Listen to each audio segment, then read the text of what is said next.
Alright, so before we get started with all the technologies that we're going to be working with in this course, let's first talk about the main building block in it all, and that's Node.js. Now I realize that many of you already know a lot of this stuff, but this course was created for anyone to be able to follow, so we're going to be going over the basics before getting into the more advanced stuff. So what is Node.js? It's not a programming language, it's not a framework, it's a JavaScript runtime that is built on the V8 JavaScript engine. Okay, this is the same engine that the Google Chrome browser uses, and it's extremely fast and powerful. Now when I say runtime, what that means is that Node allows JavaScript to run as a standalone process on your machine. The V8 engine, which is written in C++, takes your JavaScript and compiles it into very fast machine code that your computer understands. Alright, now since Node can do this, it allows us to use JavaScript as a server-side technology, much like something like Ruby on Rails, or PHP, or Java, and many others. Node is also completely cross-platform and runs on Windows, Mac, and Linux. Node is also extremely fast and is great for building real-time applications because of its asynchronous nature. Experience with Node.js is one of the top skills looked for by companies all over the world. Some huge advantages of Node.js is that it's event-driven, asynchronous, and it uses a non-blocking I/O model, and I'll explain exactly what that gibberish means in a minute. Alright, so what can you actually do with Node.js? Okay, we've come a long way from just building browser widgets with JavaScript. We can now manipulate files on the file system. Doesn't matter what system you're on, Mac, Linux, or Windows. You can build web servers that can handle incoming HTTP requests and send responses. Now you can do this with Node.js alone, but there's many great frameworks such as Express to make this much easier and much more powerful.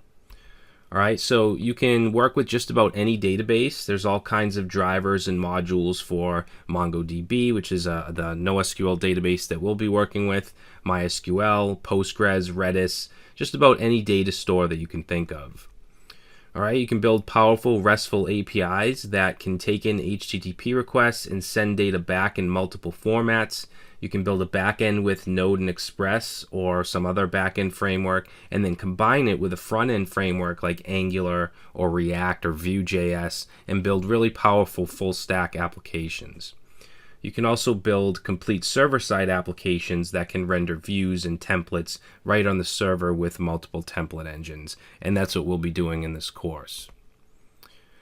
Alright, so I briefly mentioned the non-blocking module, and this can be a little confusing. This is one of, if not the most powerful feature of Node.js, but it's also very difficult to understand, especially if you're coming from like a PHP background. Alright, so I'm going to try and explain this in a simple way.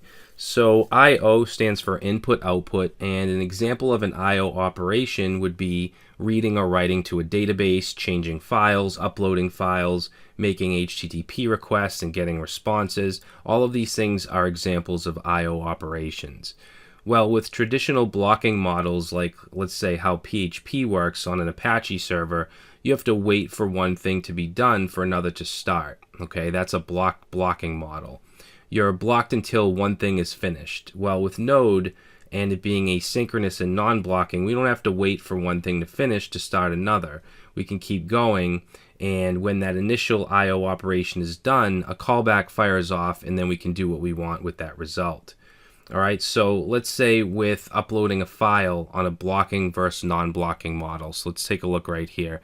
On a blocking model, you're going to upload the file, you're going to have to wait for it to upload. When it's done, you'll display the file, and then you move on to do something else. Well, with Node.js or an asynchronous non-blocking model, we're going to say upload the file, and then when it's done, do something else. But while that's file uploading, we can continue to do other things. And you can see a better example over here.